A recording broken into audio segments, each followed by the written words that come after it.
It is here that our Creator, Ashtaroth the Aberrant, created us, so that we could bestow this gift on Cordonon. Please do offer your organic mass. You will be part of something much greater. Sorry to disappoint, Lambach. We did the preview, the relic. You...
Either it's dead, or it's really pissed off.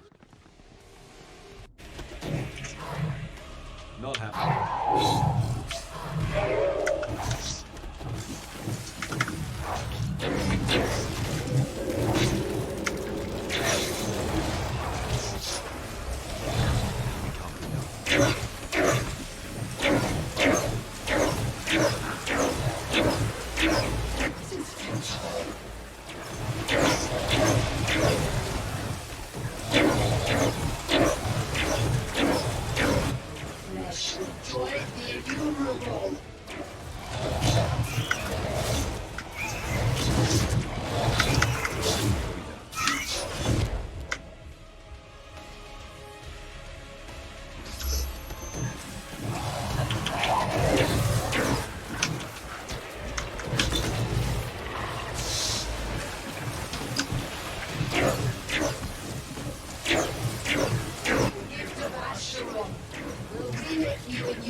Okay, let's go ahead and talk about my build for this character.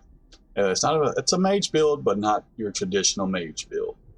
So let's go ahead and start with the skills I normally use the most here. Actually, let me take some of these off. Okay. Arctic Spear is one of my bread and butters, and here I'll have the critical damage 35%, willpower cost negative 20%, average damage plus 100%. And then while traveling, the spear releases smaller spears. And besides that, I'll use Aether Jump for some utility, just mobility, so I can get around a little bit more. Increased teleport range, increased range of the teleport, and reduced cooldown. Allow skills to be cast multiple times. Each recast has an increased willpower cost. So that's just to really get me out of bad circumstances. Now let's take a look at my stats setup right here.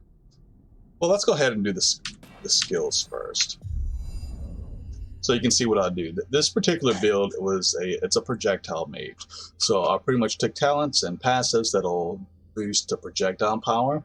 It'll work with my ice spears, and it also will work with my auto attack for my staff. So we have 15%. We have refined techniques here, Sentinel, and refined techniques here.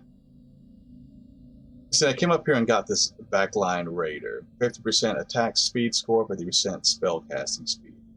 I really wanted my character to be fast and pump out as many attacks as possible while just critting with every hit. So that's what I really focused on. I'm just going to hit the major skills that I went for. First, come up here, attack and spells that launch projectiles. Now launch an additional projectile. The damage dealt to each projectile is decreased. So this Archon's teaching under the Ranger tree, I feel like it's a pretty big must for this skill. And you can pick up these little side skills here. Will give you more critical damage and critical score. This one I actually didn't get till very last. Each enemy takes increased damage from your projectiles. The damage scales up to a limit with their distance away from where you launched the projectile. This is pretty big too. The farther away, the more damage you'll do. So 175% all projectile damage, scaling with distance at 15 meters. This little guy here will increase damage when far away from enemies. Pretty much, you know, subseeded area of this one. Just kind of compile all that. And this one might be a little weird, because it really doesn't have anything to do with the mage tree, but what I was looking for is this fourth attack of a one-handed basic attack combo is a critical hit. No, I'm sorry. This is for the one-handed staff. Fourth attack of a staff basic attack combo fires an additional projectile in the target's direction. So this gives me more projectiles from my bow staff. And this one, a fourth attack of each basic attack combo deals 50% additional damage. So I get that fourth attack, that extra projectile, and it's doing more damage. And you can see I jumped way over here and picked up this guy here. When a projectile hits an enemy, it will bounce off them and hit another enemy, dealing increased frost damage. Projectiles will not bounce if they have piercing remaining. And the one right behind it, projectile bounce to nearby enemies an additional one time. So that was some of the major bread and butter talents I picked up for this skill. Now, whenever you use this Ice Lance, and what makes this build work is you can auto attack while you Ice Lance. So if you take a look here, Not my name. so while I'm attacking, I'll also be regenerating my mana. So I can just sit in one place and just go ham. So you got to make sure you hold down both mouse buttons so you can get this effect. So I tried it with Chain Lightning because I really wanted the Chain Lightning skill, but unfortunately the Chain Lightning will not fire at the same time your auto attack does. They'll alternate, so the damage there and the regeneration I was looking for was not there. Okay, and as far as my gear is concerned, I actually picked gear that had high intelligence. High agility. And the agility I wanted to keep my attack speed up. So you can see here, the shoulder has, you know, the 22 agility plus 11 agility. The one 12 plus 10. This one has 10 on the helmet. Yeah, 20% all attributes here.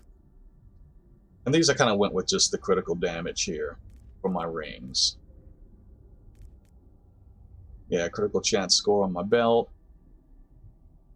This one has 28 agility on my pants.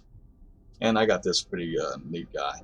Considering I don't really use a whole lot of Aether damage attacks, you know, I'm really looked at this for the damage, the total damage on it. But it's a pretty good find. And here another 26 agility here, so. But here's what my stats look like. I did pump a little bit into toughness.